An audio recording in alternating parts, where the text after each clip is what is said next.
श्रावण मास के शुक्ल पक्ष की तृतीया तिथि को हरियाली तीज या मधुश्रवा तीज का पर्व मनाया जाता है। इस दिन सभी विवाहित स्त्रियां अपने पति की दीर्घायु, दाम्पत्य जीवन में प्रेम तथा भाग्योदय के लिए व्रत करती हैं। मान्यता है कि देवी पार्वती की तपस्या से भगवान शिव प्रसन्न हुए थे और इसी दिन ही माता पार्वती को उनके पूर्व जन्म की कथा भी सुनाई थी। तो आइए सुनते हैं हरियाली तीज की पौराणिक कथा। शिव पुराण के अनुसार भगवान शिव माता पार्वती से कहते हैं कि हे पार्वती, बहुत समय पहले तुमने हिमालय पर मुझे पति के रूप में पाने के लिए घोर तप किया था। इस दौरान तुमने अन्न जल त्याग कर सूखे पत्ते चबाकर दिन व्यतीत किए थे। किसी भी मौसम की परवाह किए बिना तुमने निरंतर तप किया। तुम्हारी इस स्थिति को देखकर तुम्हारे पिता बहुत दुखी थे। ऐसी स्थिति में नारद जी तुम्हारे घर पधारे। जब तुम्हारे पिता ने नारद जी से उनके आगमन का कारण पूछा तो नारद जी बोले, हे गिरिराज, मैं भगवान विष्णु के भेजने पर यहाँ आया हूँ। आपकी कन्या की घोर तपस्या से प्रसन्न होकर वे उससे विवाह करना चाहते हैं। नारद जी की बात सुनकर पर्वतराज अति प्रसन्नता के साथ बोले, हे नारद जी, यदि स्वयं भगवान विष्णु मेरी कन्या से विवाह करना चाहते हैं तो इससे बड़ी बात कोई नहीं हो सकती।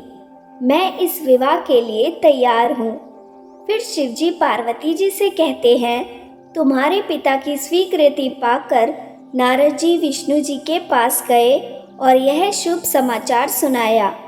लेकिन जब तुम्हें इस विवाह के बारे में पता चला तो तुम्हें बहुत दुख हुआ।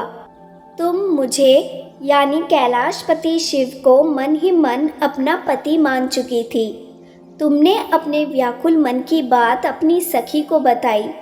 तुम्हारी सहेली ने सुझाव दिया कि मैं तुम्हें एक घनघोर वन में ले जाकर छुपा दूंगी और वहाँ रहकर तुम शिवजी को प्राप्त करने की साधना करना।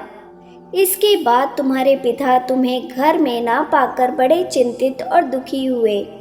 वे सोचने लगे, यदि विष्णु जी बारात लेकर आ गए और तुम घर पर ना मिली तो क्या होगा।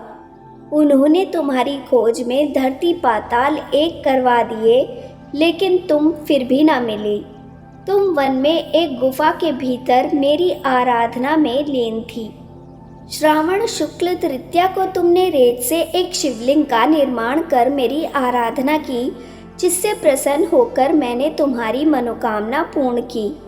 इसके बाद तुमने अपने पिता से कहा कि पिताजी, मैंने अपने जीवन का लंबा समय भगवान शिव की तपस्या में बिताया है और भगवान शिव ने मेरी तपस्या से प्रसन्न होकर मुझे स्वीकार भी कर लिया है। अब मैं आपके साथ एक ही शर्त पर चलूँगी कि आप मेरा विवाह भगवान शिव के साथ ही करेंगे। पर्वतराज ने तुम्हारी इच्छा स्वीकार कर ली और तुम्हें घर वापस ले गए। कुछ समय बाद उन्होंने पूरे विधि विधान से हमारा विवाह किया। भगवान शिव ने इसके बाद कहा कि हे पार्वती, तृतीया को तुमने मेरी आराधना करके जो व्रत किया था, उसी के परिणाम स्वरूप हम दोनों का विवाह संभव हो सका। इस व्रत का महत्व यह है कि इस व्रत को पूर्ण निष्ठा से करने वाली स्त्री को मैं मनोवांछित फल देता हूँ।